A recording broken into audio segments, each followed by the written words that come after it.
샬롬, 엄마 묵상 TV의 에스더입니다. 지금 이 시간에 여러분들의 마음속에 어떤 걱정이 있으세요? 우리가 유명한 복음송가 아는 것 중에 기도할 수 있는데 왜 걱정하십니까? 이런 복음송가가 있죠.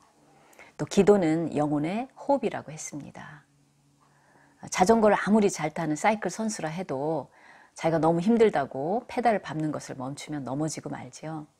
과거에 아무리 많은 기도 응답을 누렸고 하나님 말씀을 잘 알았다 하더라도 우리가 기도하는 것을 멈추면요, 정말 넘어지기 쉬운 것 같아요. 그리고 걱정의 노예가 되는 것 같습니다.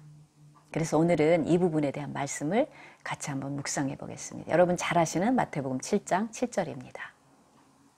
구하라 그리하면 너희에게 주실 것이요 찾으라 그리하면 찾아낼 것이요 문을 두드리라 그리하면 너희에게 열릴 것이니. 여기서 구하라 찾으라 문을 두드리라 이렇게 명령형이 계속되는 것은 간절하고 끈질긴 기도를 하라는 거죠. 그러면 응답이 된다고 분명히 말씀을 해주고 계세요. 자, 우리가 이후에 7절 이후의 말씀을 보면요, 그런 비유를 하시죠. 자녀가 떡을 달라고 그러는데 부모가 돌을 주고, 생선을 달라고 그러는데 뱀을 줄 자가 어디 있느냐.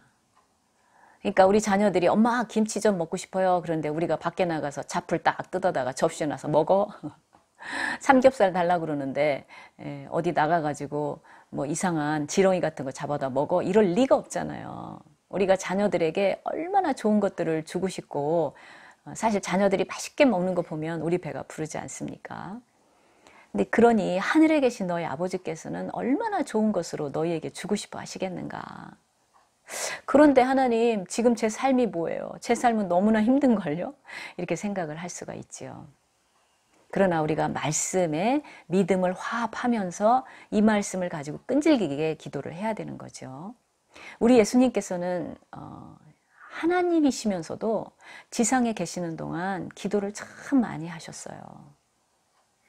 그러면 우리는 얼마나 많은 기도를 해야 되겠습니까? 우리의 영혼의 호흡이 끊어지지 않도록, 우리 안에 걱정이 우리 마음을 지배하지 않도록 정말 우리는 끊임없이, 아무리 내가 아침에 하나님 앞에 경건의 시간을 갖고 새벽 기도를 갔다 왔다 해도 또 순간순간 기도를 하도록 요청을 받고 있습니다. 왜냐하면 그게 반드시 필요한 일이죠.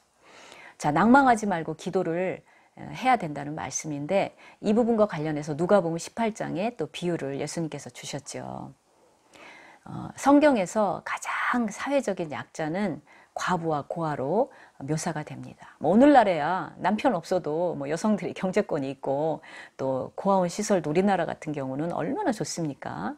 하지만 성경 시대에는 과부하면은 가장 힘이 없고 가장 천대받는 사람들의 대명사입니다. 그렇게 힘없고 아무도 돌아보지도 않는 그 과부가 하나님을 두려워하지 않는 이 교만한 재판장에게 하소연을 하죠. 그러니 뭐 이 재판장이 교만한 사람인데 굳이 이 과부에게 눈길을 돌릴 이유가 없어요. 무슨 뭐 큰 돈이 생기는 것도 아니고. 그래서 무시를 했죠, 당연히. 그랬더니 이 과부가 끊임없이 출근길에서나 대문 앞에서나 아주 못살게 구는 거예요. 끊임없이. 그러자 이 불의한 재판관이 아이고 내가 먼저 죽겠네. 내가 살기 위해서라도 이 여자의 그 간구를 들어줘야 되겠다. 그리고 재판을 해줬다라는 말씀을 해주시지 않습니까? 그런데 하늘에 계신 하나님, 우리를 너무나 사랑하셔서 독생자 예수 그리스도 자신의 독생자를 희생하시고 좋은 것들로 우리에게 주시기를 간절히 바라시는 하나님이 우리에게 좋은 것을 주시지 않겠습니까? 따라서 우리는 낭망치 않고 끈질기게 기도할 필요가 있습니다. 기도의 능력은 참 대단하죠. 사도행전에서도 그 이스라엘 사람이 아니죠. 헤롯 왕은 에돔 사람이에요. 친 로마 정부적 사람인데 그런 거로 이제 이스라엘의 왕이 되어 있었죠. 그 헤롯 왕이 요한의 형제 야고보를 죽이니까 유대인들이 너무 좋아하는 거예요. 그러니까 베드로도 죽이려고 잡았죠. 그러자 교회는 이미 자신들의 중요한 리더 한 사람인 야고보가 살해당한 상황에서 베드로 선생님까지 살해당하면 안 되지 않습니까? 그러니까 밤새 철야 기도를 하면서 베드로를 위해 기도했죠. 그러자 즉각적인 기도의 응답이 일어났습니다.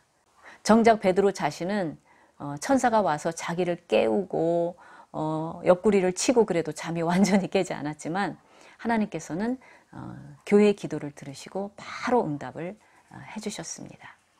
물론 기도 중에는 하나님께서 거절하는 기도도 있으시죠.